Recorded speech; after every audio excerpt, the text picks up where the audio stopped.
Welcome to Making Sense with the Podcast. The Making Sense with Meka podcast is a journey where we'll explore the truth of everyday life from my experiences and my perspective. We'll ask the hard questions in an attempt to make it all make sense.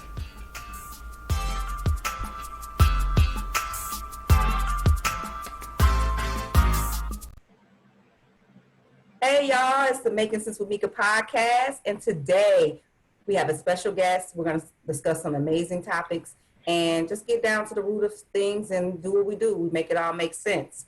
Today I bring to you Miss Jacqueline Carter Wilson, coach, life coach, mindfulness coach, mother of two amazing boys who are 13 and 8. She resides currently in Baltimore, Maryland, which she happens to be from. Spent some of her time, adolescent time, and a young adult woman time in Jacksonville, Florida, where the two of us met. And also, she's a writer, currently working on a book, which I'm extremely excited for and can't wait for that to drop. And of course, the podcast will keep y'all all updated when that book comes out and drops, so y'all can go and rush and purchase, pre-order, however she does the drop for that.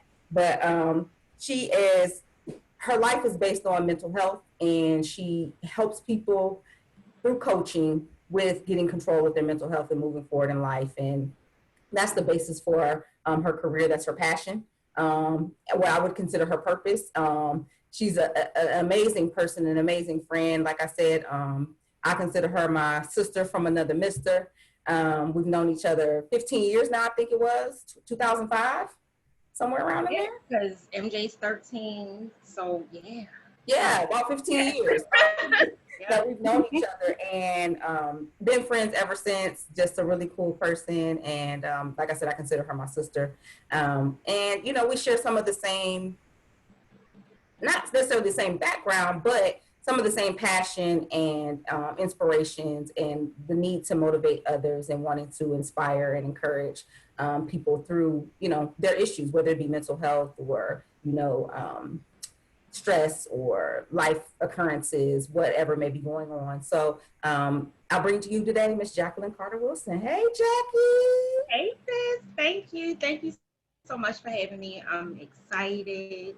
I'm so proud of you. I'm honored to be a guest on your podcast. But yeah, like Tamika said, we've been friends for 15 years. It seems longer. Yeah. We connected instantly. And it's just, I call you my sister in love because we've been through the trenches in those 15 years. Yes. So I appreciate you more than I could ever tell you. Yeah. And so proud of you, and I just love everything that you're doing. So happy for everything that you're doing, and I'm excited to be on the show today.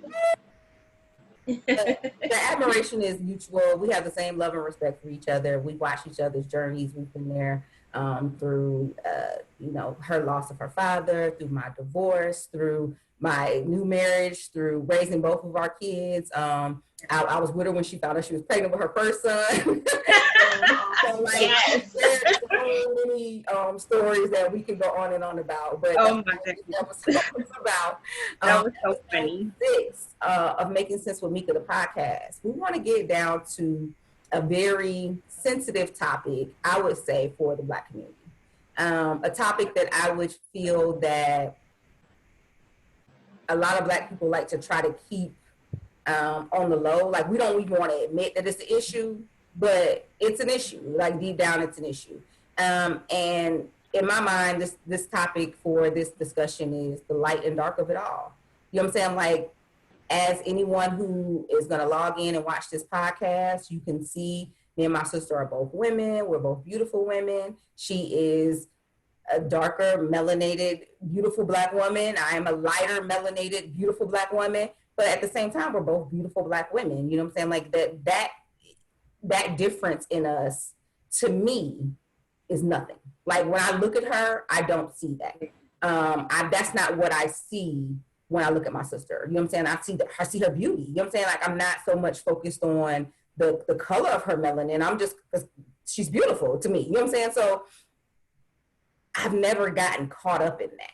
And so what we're talking about, just to give you guys a basis, is the light skin, dark skin battle or competition or mind state of the Black community when it comes to life, dating, relationships, children.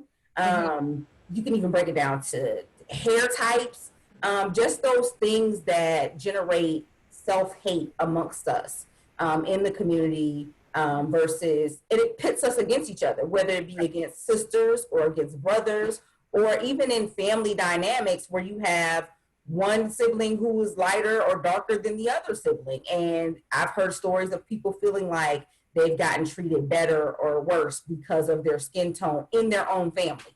And that's an issue. You know what I'm saying? Like as a community of people, I truly don't understand it. So before we get into each one of our stories, as far as that's concerned, I just want to preface by saying, number one, this is a conversation between sisters. We love each other. There's no competition. We're kind of on the same path. We're kind of doing the same things, and we big up and we encourage each other constantly. We're always a text or a phone call away when one needs something. She started her journey a little bit sooner than me. When I reached out to her and let her know that, hey, this is the path that I was about going to, she could, sis, do it, go for it. You know what I'm saying? So for us, there is no light skin, dark skin competition or nothing going on between us. So I want to preface that first by saying that. Then I want to give Jackie the opportunity to speak to what she thinks about it, as far as like where it's brought her, what she's experienced in her life, or maybe a family have experienced in their life. Just give a little background on how you feel about how this affects our community and how it's affected you personally. Honestly, I was not really, I've always been aware because I've always heard stories from my mom, from my grandparents about what was called back in the day the paper bag passing. And my mother experienced it, and this is how I started to, because I never really saw color. My family is a variety of shades. We are from the lightest of light that could pass for white, and to the most beautiful, darkest complexion that you can imagine. But in our family, as you stated earlier, there has been treatment because of the color of our skin. I personally did not experience that, or it wasn't so in my face, so to speak, until I moved to Florida, surprisingly. I didn't really, even with racism and everything, I didn't experience it until I moved from here, which I was 8 years old at the time. I think it's different from the South and the North, not to interrupt you, but I feel the same way. Like until I moved below to the South, like I didn't never feel like my skin color was an issue. Or like I don't remember being called red and stuff like that until I moved further south. Exactly. When I was up north, it just was what it was. It's not a thing here, honestly. Like it's really not, unless it's like within family, and that's the sad part about it. My grandparents, they are from the South, so that was just something embedded in them. But I would say when I was 19, 20, something like that, when I, dating and all of that, even in high school, I would hear guys say things about, I need a red girl or something like that. And I used to be like, what does that mean? I didn't even understand, what that was. And I have been told, you are so pretty to be dark skinned. I hate that backwards ass compliments. I'm pretty. I'm gorgeous. I'm beautiful. What do you mean? To be dark. Thank you. And the crazy thing about it, it was my boyfriend at the time. And he slipped up a couple of times and would call me, certain things that from an ex that I was the first dark-skinned woman that he ever dated.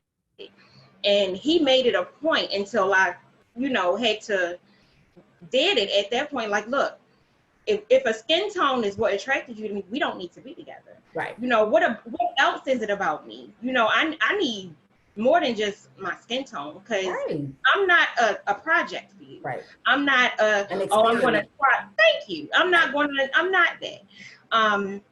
But it's just, I've never experienced like any deep rooted hurt from it. I just think it's absolutely ridiculous that in our own culture, that we are still to this day dealing with this issue. Like, have we not been crucified on the outside enough that you bring this into your life and then ultimately into your home, your children, and generations on top of it? Yep. My children, they don't know anything about light skin. I have to literally sit them down and ABC them about that topic, because that's how they are raised. I raised them. We're all black. At the end of the day, we're all black. We are all black. We all check the same box on these forms. We are all looked at from the outside races as black, nothing else. We are the only race that categorizes ourselves by skin tone. Right. When you have Spanish, they're all different skin tones as well. They don't do that. Right. So it's just, it's something, like you said, that it needs to be discussed. And I have also, in my personal experience, and I didn't realize it at first, that my preference is kind of that. Right. Because whereas if I'm out and I see a guy and he's nice looking, 9 times out of 10, he's not going to be your skin tone. He's going to be my skin tone or darker. However, I have noticed that guys that's lighter than me gravitate to me. Mm-hmm. So that's another thing. And I mean, I can't say I feel bad for it, because everyone has a preference. Right. I can say I have seen guys that are lighter than me and they're very attractive. I've dated guys lighter than me, and it's never been whatever. But I found myself, the most recent person that I was dating, when he would act crazy, I would say to him, stop acting your skin tone. And I'd be like, yeah. I mean, but you know what? It's so indoctrinated. Yeah, and it's like I apologize for it, because I was like, you know what, that was so out of pocket. That wasn't even, because if my son was to come home and tell me his girlfriend said that to him, I'd be like, what's her number? Right. Exactly. But it's just because society and the things that's been taught that needs to be, that I've learned that I need to unlearn, is that it doesn't matter what skin tone you are based on your personality. And society depicts light-skinned men as weak. They're more sensitive. Right. They're not strong enough. Right. It's everything that is said in general about Black people, we break down in our own culture. We perpetuate those stereotypes within ourselves. Absolutely. And you really have to look for, and I believe that light-skinned men probably have it a lot harder than light-skinned women. I agree. And I feel like that they feel they have to, the ones that they have to be super masculine. Yes. And I'll just use an example, T.I. Right. I just use an example, T.I. T.I. is a light-skinned man, and I feel like he goes above and beyond to represent his masculine energy. Absolutely. So he doesn't have the light-skin joke. You know what I'm saying? Like, so he's not clowned as you acting light skin. Like, you know what I'm saying? Like you just said, like people representing that out of him. And you see that with a lot of light skinned males, they feel like they have to be. Even with Drake, I mean, all the success that Drake has, but he still is made fun of and clowned on because he sings in his songs. Instead, like, he's emotional. But then when he started doing melody, it was like, this light skin stuff. And it's ridiculous. Right. And it's something that needs to stop, because I feel like it's holding back our communities as far as it comes to unity and being as one.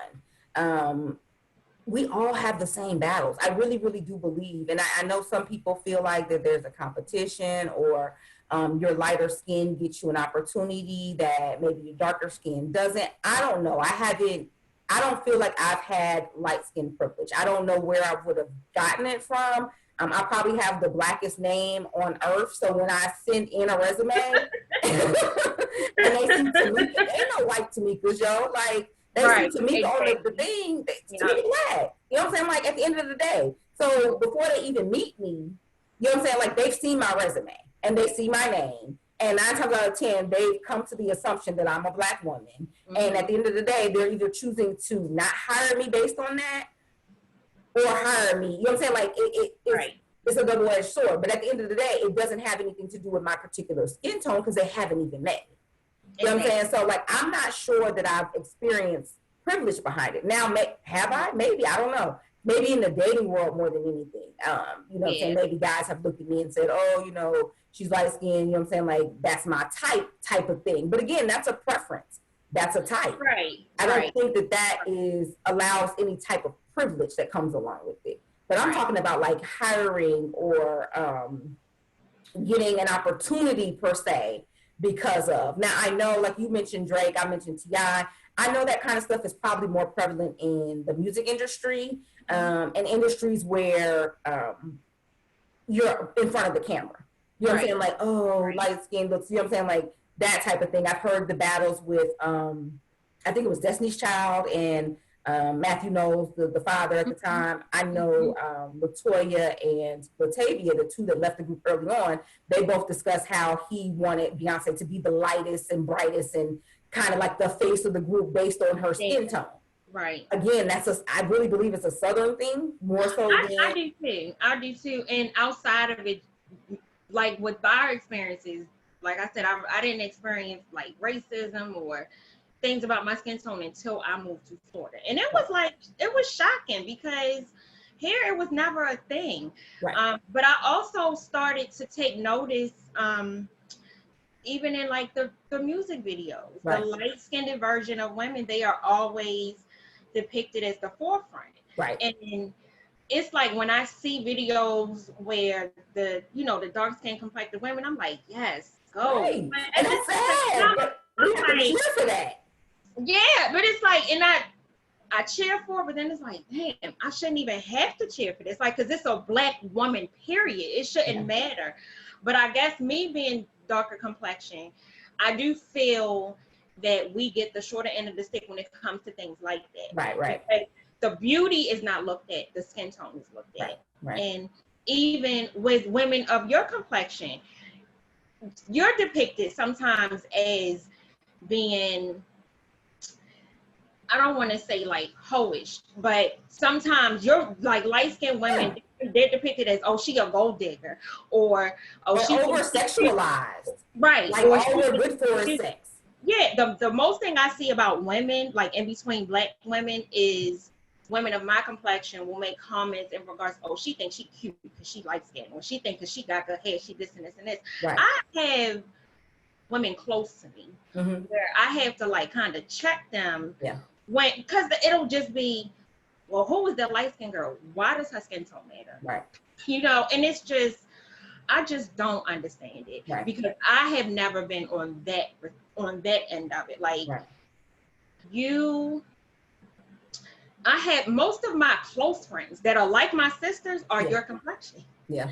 So I have never had that jealousy. I feel some type of way because she looked like this. And maybe because I haven't had that experience to where, because I know a lot of women, it comes from your own insecurities. Right. It does. It does. And like I know someone who their boyfriend left them, cheated. Most of the women were opposite of how she looked. Right.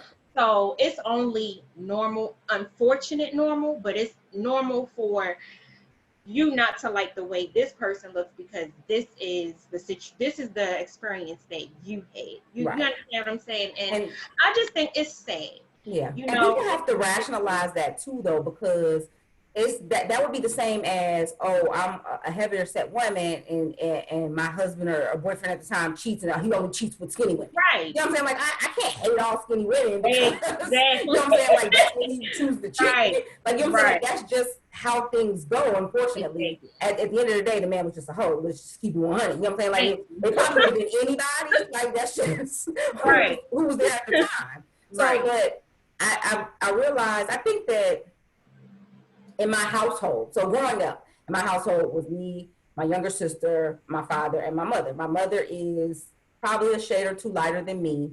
My sister is more your complexion. Right. And my father is more your complexion. You know what I'm saying? So like my household was balanced.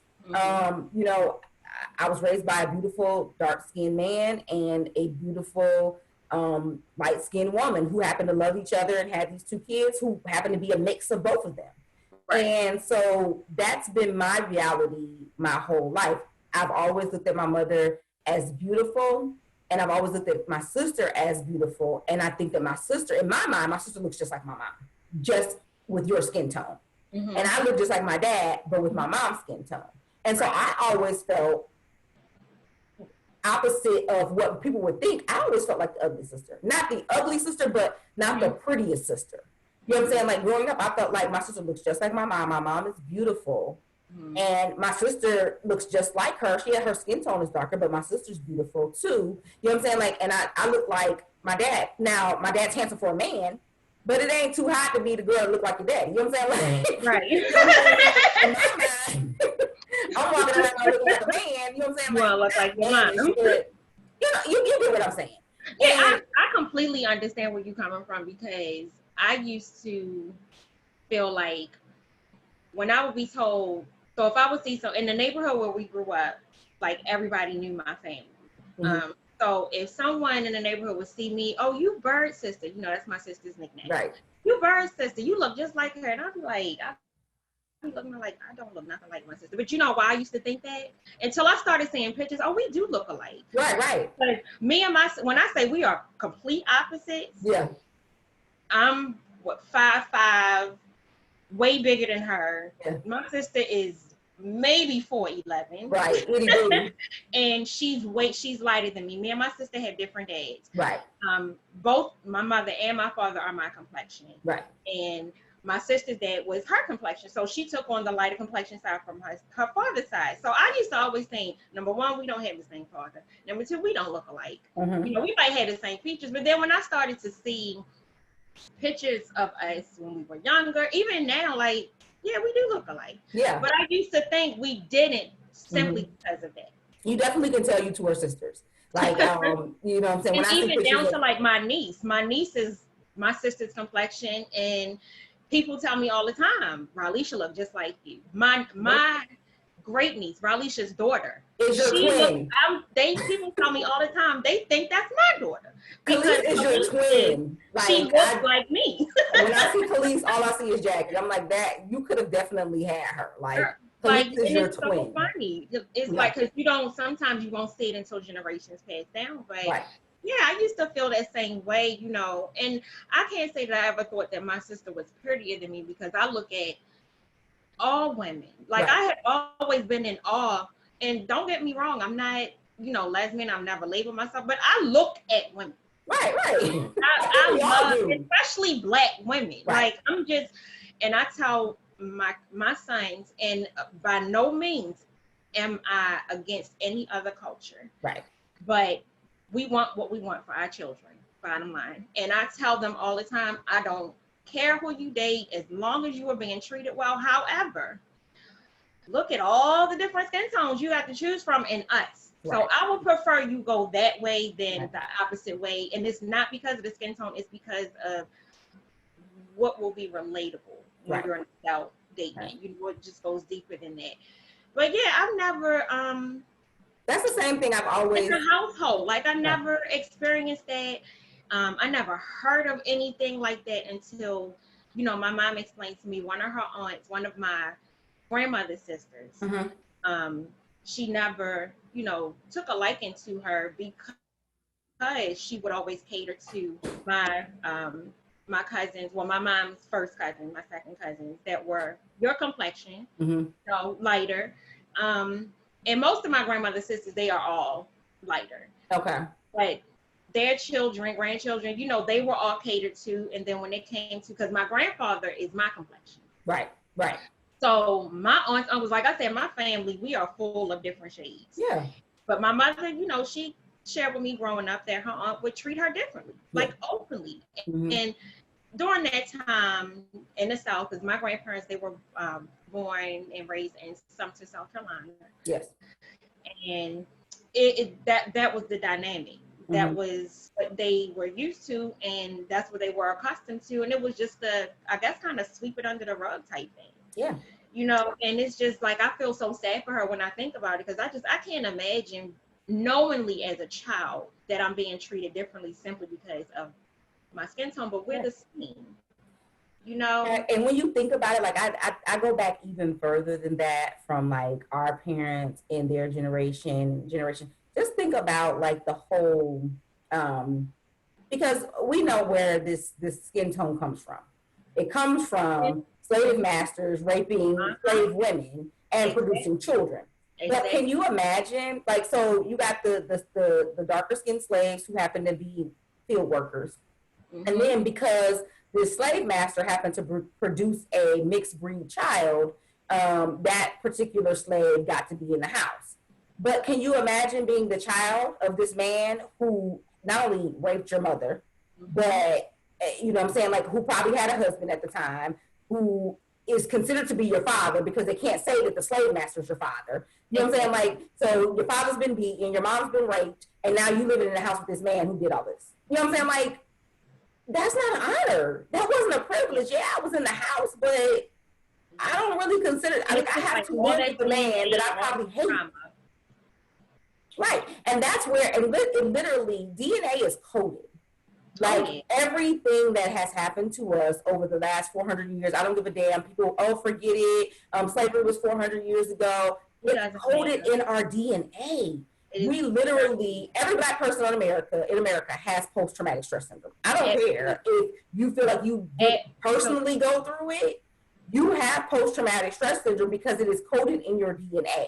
Yes. Your great-great-grandfather was mutilated or beaten. Your great-great-grandmother was, you know what I'm saying, raped and was forced to bear children by the slave master, and then not only feed her children from her breast, but to feed his white children from her breast. Like, that is traumatic as hell. Yes. And that is what our community is fighting against. That is what we face. And instead of fighting against, we're fighting each other, and that's the issue. That's what we have to stop. That's the issue. Right? But that's where that jealousy, that envy bred itself, is because, oh, they got special privilege because they're the master's kids versus, but really we were all done wrong. We were all damaged from it. You know what I'm saying? Like, this ain't no damn privilege to be in this man's house while he doing the things that he doing to, you know what I'm saying, he did to my mother. That's not a privilege, not to me.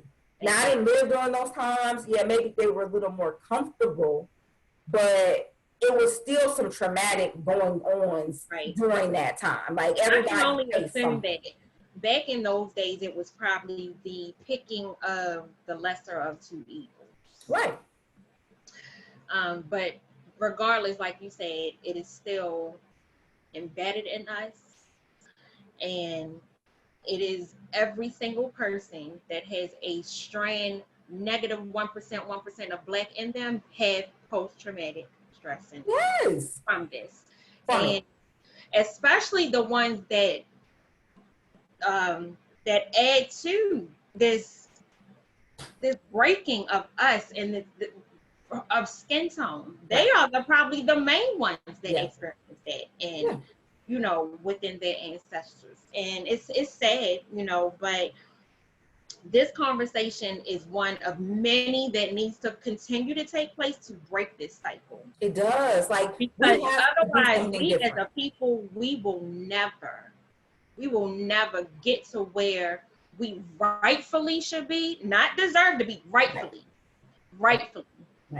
I just remember we'll never get there if we continue to battle each other when it comes to your skin tone. Absolutely. I just remember my daughter Sanaya, which, you know, she's kind of like in between the both of us. She's not as light as me, and she's not, you know, as melanated. She's like my sister's complexion. Right, exactly. So she's like kind of like a honey brown. They call it light brown skin. Yeah, exactly. Like all these different names. I remember her going to, and my son he's not as light as me, but he's not as dark as my daughter.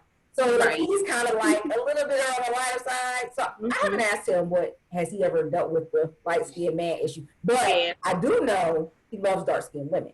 Because all girlfriends, since he's been a man, have been probably your complexion, maybe even a little darker. So I believe that's his preference. You know, right or wrong, whatever. That seems to be what he likes. But my daughter, I remember she was in 3rd grade, and she came home, and she was telling me that the kids in her class were doing a wrist test. And I'm like, a wrist test? What's that? So literally, they're holding out their wrists to see who's lighter or darker in third grade. And like, I was so disgusted because she came home and she goes, Mom, put your wrist. Third grade, they're 7 and 8 years old at that time. So somebody's putting this in their head, right? Yeah, you know it starts at home. She comes home and she goes, Mom, put your wrist against my wrist. See, Mom, you lighter than me. That means you're prettier than me. She was in third grade. Oh. And I had to like do some work to reverse that because like I'm telling her, like skin tone has nothing to do with beauty. Look in the mirror, you look just like your mother. You know what I'm saying? Like if I'm beautiful, you're beautiful. You know what I'm saying? Like so I had to have these conversations. But like you said again, third grade, we're talking about an 8-year-old. Right. And somebody else, because I didn't teach my baby that. So somebody else's goddamn 8-year-old that came to school with this foolishness. And she got all the little girls holding their damn wrist out. You know what I'm saying? Like, and it has to stop with us. Like, as parents, we cannot continue to teach our kids that this is okay. That, you know what I'm saying? Like, dark skin, light skin, it creates a dissension. Mm-hmm. And if we can't even get unified on the fact that we're all Black, how the hell are we going to get unified and continue to progress as a community and move the needle forward? You know what I'm saying? Like, that's us being lighter or darker or on the different spectrums of the melanated chart is the least of our worries. Yeah. Like, literally, y'all shooting us in our homes, in the street, and you blaming it on us. And so what color we are has nothing to do with it. You have Atiana Jefferson, who got killed in Texas. She was probably my complexion. And then you have Breonna Taylor, who got killed in Kentucky, who's probably your complexion. Yep. Officers both shot in their homes and killed both women. It didn't matter one was light skinned, one was dark. That ain't had shit to do with it. You know what I'm saying? Like at the end of the day. Like we said earlier, it doesn't, to them, it doesn't matter. We're all Black. So the sooner that we all understand that and accept that, then the sooner we can move on and be unified like we need to be. Right. We're the issue when it comes to this particular issue.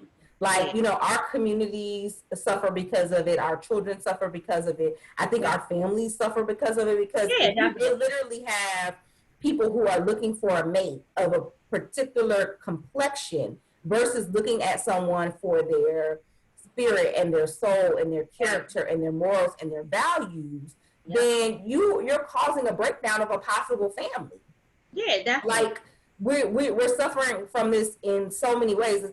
It's a disease to the point where we begin to treat each other how white men and women treat us. And you even have it, some people go as far as picking a mate based on how they look, hair texture, eye color, because they want to have children with. So you're going to have this type of mindset. And then I don't want no nappy-headed babies. I don't want no dark-skinned babies. I want all my babies to be, are you right?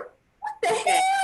Yes, it is. It's ridiculous. Like, that's the stupidest shit I've ever heard of in my life. It's so ridiculous. So you mean to tell me you picking a mate based on how they look, and they could have all kinds of stuff going on in here that you don't know about, that your child that you worried about how they look is going to inherit?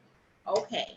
You know what I'm saying? But like, we are literally perpetuating that in our communities. Like, I'm so glad that we are getting to a point, and it's not all of us, but some of us, and the more of us that are awakening to this, the more it will spread out through the communities because we're raising our kids differently. But I'm so glad some of us are getting back to the natural hair, you know what I'm saying, like the things that came from our community, wearing braids and being comfortable walking into office buildings or schools with afros or locks, or you know what I'm saying, because at the end of the day, when you see positive images of yourself in their natural state, it encourages others. I can't tell you how many women that are friends of mine, my nieces, who have started their life journey just because they saw me start mine. They're like, oh, auntie looks so pretty with locks, or sis looks so pretty with locks. You know what I'm saying? Like, I could do that. You know what I'm saying? Like, it really has, and I'm not saying that I've been, you know, spark the generation. But what I'm saying is, oh, you starting your life journey is like gave me more confidence to, because I told you I'm pretty much there. The only reason why I still got these in because of right. But no, it's just because it's more than just changing your hair. Yeah, right. It's for me personally, it's Yeah. more than just changing my hair. And Right.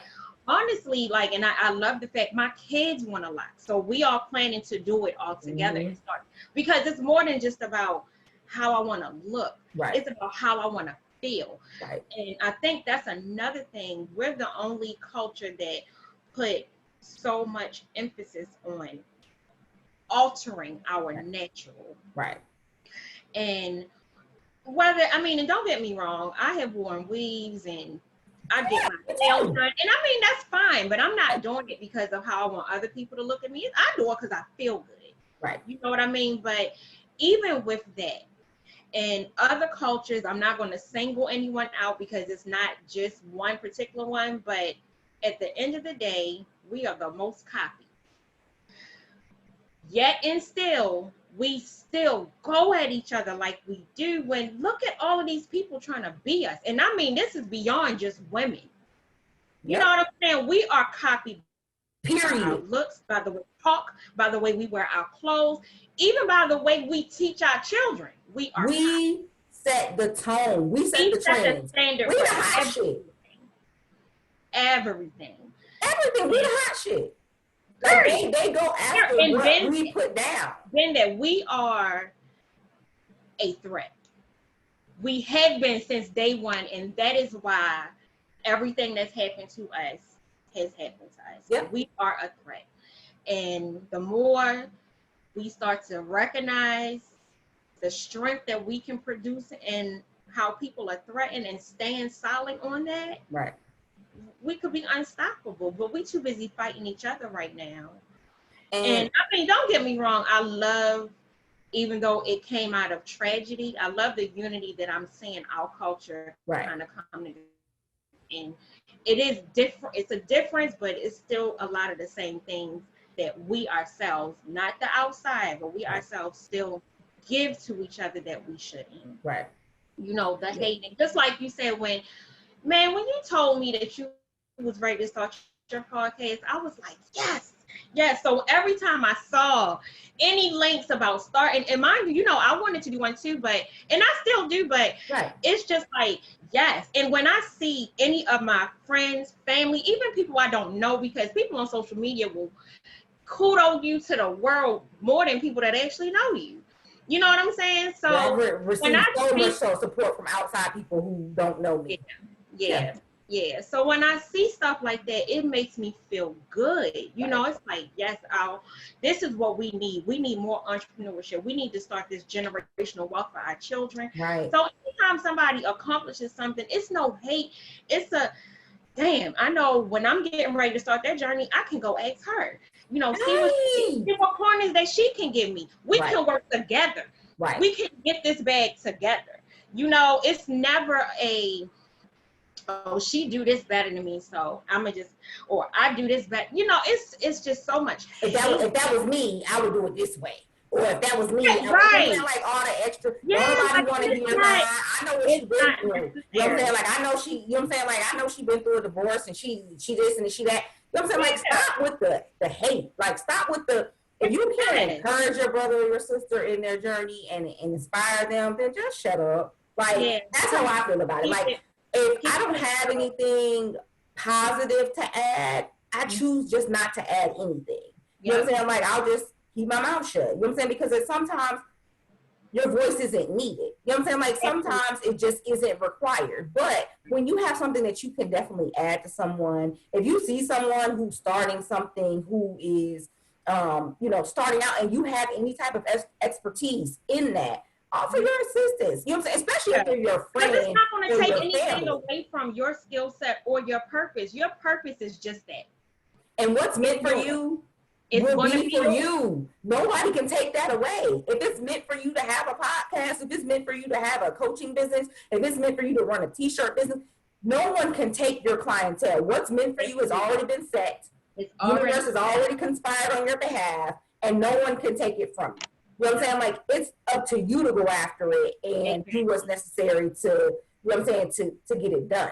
You know what I'm saying? Like, and again, it doesn't have anything to do with your skin complexion. You know what I'm saying? Like, if you're light skinned, whether you're dark skinned, if you're going to be successful at this, it's already been conspired for on your behalf. Paper's already been set. Your ancestors are behind you. Exactly. Exactly. Go for it. You know what I'm saying? And my issue for me was I wanted everything to be perfect. You know what I'm saying? Like, I wanted everything to be perfect. And everything is not always going to be perfect. You just got to start. And I think I seen your meme somewhere. That's on Instagram, Facebook, or something that said, you know what I'm saying? Since it's not always going to be perfect, just start the business. Yeah, just start. And I just had to just. I started my blog. I was sitting at work and I was having a bad day at work. I started my blog on that job that day on my lunch break. Because that's the mood I was in. And I just put my fingers on that keyboard and I said, you know what? I'm going to just do it. And I did. And I did. Same thing, you know, with my life coach. And I'm like you, I want things to be, I want to be in a certain place, or I needed to be like this before I do this. And I had to let that mentality go because I'm like, you keep saying one day, while days are passing and you're not living in your purpose. And that's what I started to think, like, I feel like my purpose is to help people, to be vulnerable, to share my story, to share my experiences, because while I suffered in silence and I was strong enough to do that, but I did that because that was my purpose. And I was able to do that because that was my purpose, so that I can use my purpose to share with other people. Absolutely. You understand what I'm saying? But like you said, it had nothing to do with me seeing the success of someone else and thinking, well, their success was this because they look that way. No. And it's sad because a lot of, I see it more in women, you know, they feel, regardless if it's a product or a service or something, you know, well, she looked this way, or she got this background, so this is why I came up this way, so it's going to be harder for me. So what? 9 times out of 10, that's not the case. And it's the opposite of what you're thinking. But it doesn't matter. It doesn't. It does not matter. It doesn't. And you just have to take control of your own life. There are going to be obstacles. There are going to be situations. There will be trials and tribulations. But at the same time, you have to put one foot in front of the other. Everybody has had a different background, different upbringing. Now, when it comes to, like I said, light skin, dark skin, I didn't see a privilege there. However, I do see a privilege in me having a 2-parent household. You know what I'm saying? Where my father was present and my mother was there, and they were married. And so those are the privileges we need to be bigging up in our community. That's where the magic happens. So, you know what I'm saying? Like, we have to begin to create these unions in our homes, in our communities, where we're having 2 parents in these homes raising these babies. Because it is actually glorified. Opposite, it's glorified to be a single mom. It's glorified that, oh, you can raise these kids by yourself. I cannot. I don't like to be told. Granted, I know I'm doing a good job, but I'm supposed to. I brought these kids in this world. I'm supposed to take care of them. So I don't need kudos that I'm supposed to take care of them. You know, regardless of the situations. You know what I'm saying? I'm ready for help, though. I'm ready to have a foundation of 2 parents. And so there's nothing wrong with that. You know, I've been on both sides of the spectrum. I've been on both sides. I've done the single mom thing. I've done the married to my children's father thing, who I divorced, and felt pressure to marry him because of that reason. Because I had children with him. You know what I'm saying? Not because I loved him, not because he was a good man for me. And you know what I'm saying? So that ended in divorce. And now to be married again and to have a partner, someone who has been, assisting me with raising my daughter the last 4 years, you know what I'm saying? Which is greatly appreciated. But that single mom role is hard. It's not easy. And again, you know what I'm saying? Like, to compare, there's probably just as many single moms that are light skin versus dark skin. So y'all can cut the BS. You know what I'm saying? Like, we all go through the same issues. Skin complexion has nothing to do with it. We all have a lot of the same experiences. So breaking it down between skin complexion is absolutely insane. It's insane. You know what I'm saying? Like, I've been on all sides of the spectrum when it comes to being a woman, and my skin complexion had nothing to do with, you know what I'm saying, like any of that. You know what I'm saying? Like, I've been a single mom, I've been divorced, I've been you remarried. You know what I'm saying? Like, at the end of the day, we have to stop using those excuses as reasons why we can't progress and move forward as a community. Yeah. So my next question, or my question to you, because we kind of just had a natural flowing conversation, which we do because we sisters. That's what happens. Right, so it wasn't no interview, we just talking here, y'all. But at the end of the day, besides taking hold of our own households and raising our children, your boys, my daughter, my son, to not see complexion as a barrier or a benefit, what else can we do to remove the stigma or the stereotype, or to prevent from perpetuating it further, just as individuals? And this is for the audience, you know what I'm saying, because we do what we do, you know what I'm saying. But at the end of the day, if you're talking to somebody and they're saying, well, how can I not continue to perpetuate that stereotype? You know what I'm saying? What can I do to move the needle forward so we can progress and unify as a community? What would you say? The main thing is to continue having these conversations. Continue to be open to have these conversations, be mature enough to have these conversations. And also, as parents, as mothers, myself specifically, to my boys, I talk to them every day. I probably get on their nerves with how much I talk to them about things, but everything starts at home. And because I'm really, really big on breaking generational curses, unlearning things that have embedded in me, being able to answer questions without saying, I don't know. Right. So just starting it at home, starting it when you are laying your foundation of your home, make these things a part of it, make these conversations a part of it, because our children and their children and their children, they need to be prepared, and they need to understand that without being unified, it's just not going to work. Right. It's still going to be these the racism between your own. And my kids, of course, because of everything that's happened this year, specifically my 8-year-old Patrick, he, me and him, we have deep conversations. He talks a lot, and he asks a lot of questions, and he's like me, he won't keep asking until he understands what I'm saying. Right. So we've had times where we'll just sit up, I have him watch, we'll watch like Malcolm X documentaries. We talk about Breonna Taylor. We talked about the George Floyd situation and things. You better raise the next leader. Go ahead. So, like, we talk about, because he says, and he said it before, like, I just don't understand. Like, all of a sudden, these police, they just killing us for no reason. I said, no, baby, it's not all of a sudden. Right. So that's how conversations start. When your babies are asking you, when they inquiring about the stuff that we are allowing them to be exposed to, because I could easily say, get off your phone. Yeah. Turn off the TV. But what is that going to help? Right. It's not going to help, because when we send them out here in these streets, they're not going to know anything.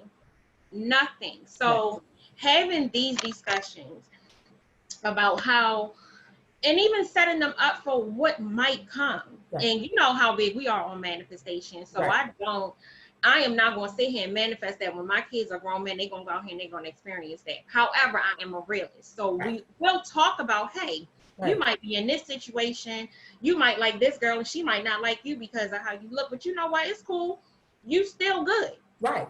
Right. And so, like you said, it's being honest. Like, we have to be honest. Being honest and being vulnerable. Yes. And being open. Right. I think that's a major issue with our culture. We are not open to a lot of things.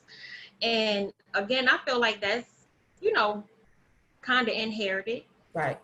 With the post-traumatic, because it's like we were chained. Yeah. We were locked. We were bounded to our situation, our circumstances, and we were taught and told, you don't get beyond this. And that is the farthest thing from the truth, because we started all of this. Yes. We built all of this. Right. This is ours.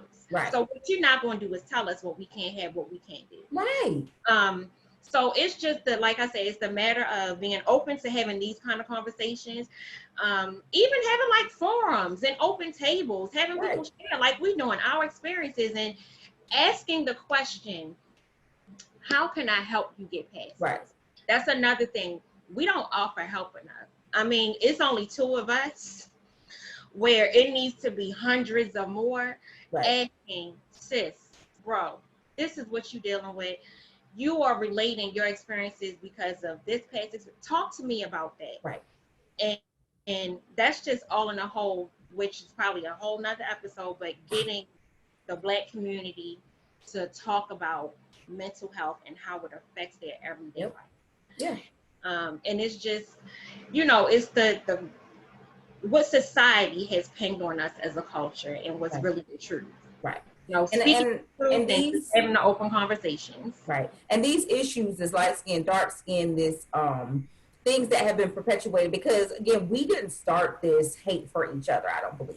This was embedded in us through, the slave trade, the diaspora, and the slave master playing a game on, the lighter of you is the better of you type of thing. And we have not gotten over that.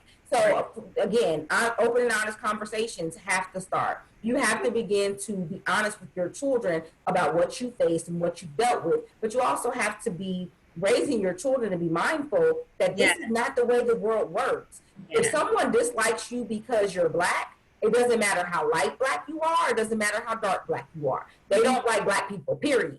And I tell people all the time, before a racist white person sees that you're a woman or a man, they see that you're Black. It doesn't matter how light or Black you are, you're still Black to them. So at the end of the day, they think that all Black people are stupid or ignorant or whatever their little peanut minds have come up with. You know what I'm saying? But at the end of the day, they're not deducing it to which one is lighter or darker. You can hang that shit up. You know what I'm saying? They just don't like you, period, because of your skin tone, not how light or dark it is. And so the more that we dislike each other, than the outside. Exactly. And the more we drill that into ourselves, and this is not about the lighter or darker of the spectrum, it's just about your melanin, period, because they wish they had it. It's really the issue. It's really a jealousy thing, and they're trying to find ways to harvest what we have. Melanin cannot be reproduced. Melanin is just like blood. There's no reproduction for it. You can't make it in a lab. And that is where the real hate comes from. And when we begin to realize and understand how great we are, and that's the reason why we're hated, that's the reason why we're being shot dead in the streets, that's the reason why they don't want us to have opportunities, that's the reason why they never wanted us to be able to read in the first place, because they didn't want us to understand that they were setting the system up for our downfall. And that's when we'll understand that together we can conquer this whole thing. Like, we can everything. Like, if we flip the table over, game's over. You know what I'm saying? Like, this is all ours. And that is what I'm waiting for. That's the awakening that I'm waiting for. And I know it comes in pieces and it comes step by step. And like I said, over the last probably 9 months during this, now 10 months during the coronavirus, and the fact that people have been home and coming up with ways to provide income or to survive or to keep their mental health intact. Yes. Black people are the most creative beings on this planet. And we have come up with some amazing jobs, careers, entrepreneurial businesses, ways for mental health, self-care, all of these things we have, brought into our communities and made our own. And this is what is strengthening us. I think that this time, no matter how strange it is, the whole mask situation, the whole coronavirus, the whole possibly they trying to force people to do a vaccine, no matter how strange of times we're currently living in, we are also living in some of the best of times, because during this time is when things happen. Like, literally, it's almost like a combustible system. Like shit just exploded, and now you see the beauty of it all. You see what I'm saying? Like, it's the the caterpillar, cocoon, butterfly scenario. You know what I'm saying? Like we were wrapped up in this cocoon for this amount of time. And as soon as things open back up, that cocoon opens up, you're gonna see butterflies everywhere. And like it's already beginning. Has been nothing but, to me, good or bad situations, it's been a blessing because it's been eye-opening. You get to see the things that you did not see before. Right. You get to address the things that you thought you maybe never had to, with everybody, especially on the mental health side. Yes. Being stuck home, you don't have a choice. You don't have a choice. Yeah, and it's like you think, because we so much, and we know another thing about our culture, we so resilient and we stay on the go. We some go-getters. Right. A lot of times though, we be so on the go, we neglect our mental health, not understanding that these conversations like we having and these things they've been going on in the world. Right. But I feel like this year in particular, it's been a bright light on a lot of things that, okay, now it's time. 2020 vision. Like literally, people were saying that at the end of 2019. Oh my God. Like if we didn't manifest anything else, that's what we manifested. We manifested 2020 vision because if you can't see now, like clarity is there for you. Like this is the world that we live in. This is the opportunities that are there. This is it. Yep. It's up to you to take advantage of it, or it's up to you to go after whatever you're going to go after. But definitely, like your eyes should be wide open. Yep. I don't give a damn if you wear glasses or not. Your eyes should be wide open. Wide open. Yeah, you know what I'm saying? Like at the end of the day, like that's what this whole thing has been about. It's been an awakening, and that's why it was so important for me to start my podcast now in 2020. I couldn't, in my mind, I had to have a studio, and I had to have this, and I had to have, girl, look. Yeah. Studio in the house. You know what I'm saying? Like, you got to start somewhere. Because it's time to have these conversations. It's time to be real with one another. It's time for people who have a voice to use it to help others. You know what I'm saying? To help push the community forward. I've always been pro-Black, not anti-white. I've had white friends over the past. I don't even know if I would consider that friendships. I've had white people who have been my associates that, I've had friend-ish relationships with.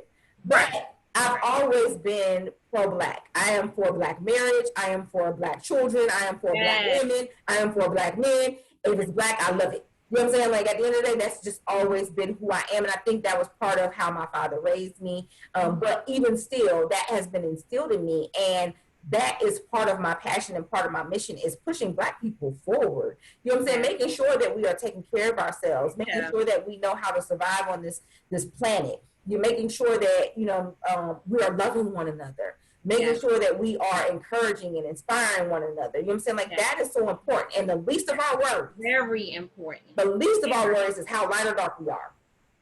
I need everybody. If you listen to the Making Sense with Meka podcast and you listen to anything that I say, get that shit out your head. You know what I'm saying? Like that ain't even on the plate. Not matter. You are still checking Black on that box. It's so unimportant in the grand scheme of things. I don't give a damn if you light, dark, in the middle. That's the least of our worries. We have way, way bigger things to handle. We need to be making sure that we're raising our children in the proper way and that we're not creating adults that need to be healed the way that some of us need to be healed. Thank you. Yes. And it's so funny you said that. I said to my kids last week when I pulled them to the side because I wanted to talk. Because I explained to them about my book because they're excited. Right. Me writing a book. So I know ultimately they are going to want to read it. And there might be some things in there that they, might be surprised to see. So I had to explain to them why I wrote the book. But mainly I'm doing this for us because I do not want you to be children that you had to heal from your childhood. Right. I say, so if you ever see mommy going through some things or, talking to y'all about certain things, don't be surprised. Right. And we've had this conversation about the, light and darker skin, and they kind of grain toward it at this time because like I said, it's not a thing for us. You know what I mean? And it's not a thing within our family, people I associate myself with. they don't hear the, oh, she pretty because she light skinned, or she cute to be dark skinned. They don't hear that. They've Right. never been involved in that, but the conversations are still going to happen. To bring everything full circle, if you're listening to the Making Sense with Meka podcast, you're watching this podcast, the theme of this at the end of the day is just what my sister said. In your home, don't make it a thing. Don't make light or dark a thing. If you don't make it a thing, your kids won't make it a thing. You know what I'm saying? Like, if we just begin to love each other individually for who we are, no matter our tone of skin, and if we begin to do that within ourselves, it's going to spread out to the world. They still feel like some type of way towards us because we feel some type of way towards ourselves. Exactly. So if we stop making it a thing, the world will stop making it a thing. The world will stop making it a thing. Yep. And that's where we have to, bring this thing back to. We just can't make it a thing, you guys. You gotta raise your kids to know better, that there's beauty in every skin tone of person, that there is love, there is brilliance, there is individuality, there are smart, there are strong in every skin tone that is represented on this earth. There is all of that, and we have to understand that, and we just cannot make it a thing. Yes. Closing remarks, sis. Anything you want to leave the people with? Just the only thing is, again, I appreciate you having me on this episode. We got to do it again. Most definitely. This will not be the last time. But yeah, just piggybacking off of what you said, it starts at home. Yeah. We have to make sure we're raising our children, the next generation and generations after that, to stop this. Yep. Because society, they portray us, specifically our culture, based on what they see.